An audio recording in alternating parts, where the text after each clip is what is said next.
جمعیت العلماء ہند کے صدر مولانا ارشد مدنی نے کہا کہ مذہب کی بنیاد پر لوگوں کو بانٹنے سے ملک کمزور ہو رہا ہے.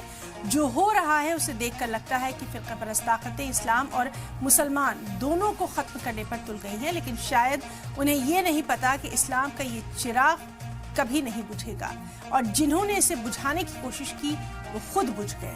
بھارت کے سماجک تانے بانے کو بچانے، اس کے آئینی اصولوں کو بنائے رکھنے کے لیے ایکتا اور انصاف کی ضرورت ہے.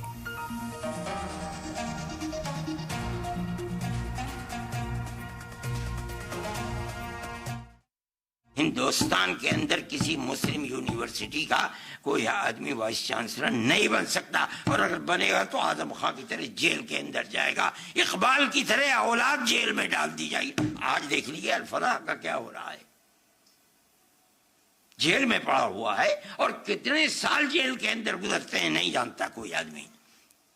قوم، گورنمنٹ ملک کی آزادی کے بعد اس پر لگی ہوئی ہے کہ مسلمان کو سر نہیں اٹھانے دینا ہے.